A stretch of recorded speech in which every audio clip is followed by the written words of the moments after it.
Hi అందరికీ నమస్తే. నేను మీ ప్రవీణ్ సింగిరెడ్డి. మిత్రులారా, ఒకసారి గమనించండి.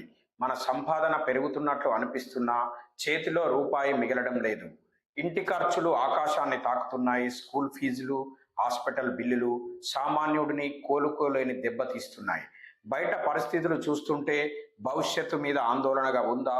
అవును. ఇప్పుడు మనం చాలా జాగ్రత్తగా ఉండాల్సిన సమయం వచ్చింది. ఏ చిన్న పొరపాటు చేసినా ఆర్థిక కష్టాల్లో చిక్కుకోవడం ఖాయం. అసలు మనం ఎక్కడ తప్పు చేస్తున్నాం? మన భవిష్యత్తును ఎలా కాపాడుకోవాలి?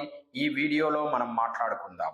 ముందుగా పరిస్థితులను అర్థం చేసుకోవాలి. గ్యాస్ దగ్గర నుండి నిత్యావసర వస్తువుల వరకు ధరలు బగ్గుమంటున్నాయి. మరోవైపు వాతావరణంలో మార్పుల వల్ల పంటలు పండక ఆహార భద్రత ప్రమాదంలో పడుతుంది.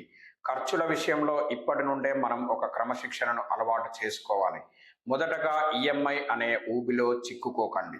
ముఖ్యంగా కొత్త మొబైల్స్, బ్రాండెడ్ వస్తువుల మీద మోజు తగ్గించుకోండి. మీరు ఏదైనా వస్తువు కొనే ముందు లేదా అప్పు తీసుకునే ముందు అది మీ ఆదాయానికి అనుగుణంగా ఉందో లేదో 1కి 10 సార్లు ఆలోచించుకోండి. అలాగే ఆరోగ్యం విషయంలో జాగ్రత్తగా ఉండండి. 99% రోగాలకు మూలం బయట దొరికే జంక్ ఫుడ్. వీలైనంత వరకు ఇంట్లో వండుకొని తినడం అలవాటు చేసుకోండి. ఇది మీ ఆరోగ్యాన్ని కాపాడడమే కాకుండా డబ్బును కూడా ఆదా చేస్తుంది. ఒకవేళ అవకాశం ఉంటే ప్రతి ఒక్కరూ హెల్త్ ఇన్సూరెన్స్ చేయించుకోండి. ఇది విలాసం కాదు, అత్యవసరం. అలాగే పిల్లల భవిష్యత్తు కోసం పోస్ట్ ఆఫీస్ లేదా బ్యాంకుల్లో ఉన్న ప్రభుత్వ పొదుపు పథకాలను ఎంచుకోండి. పిల్లలకు చిన్నతనం నుండే కష్టపడడం నేర్పించండి.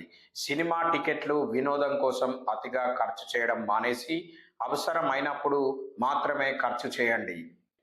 ఇంట్లో సామర్థ్యం ఉన్నవారంతా కష్టపడడం ద్వారా ఆర్థిక భారాన్ని పంచుకోవాలి. గుర్తుంచుకోండి, మన కష్టంలో 99% పొదుపు లేదా బాధ్యతగా ఉండి కేవలం 1% మాత్రమే ఎంజాయ్ చేయడానికి కేటాయిస్తేనే భవిష్యత్తులో మనకు ఎలాంటి ఇబ్బందులు ఉండవు.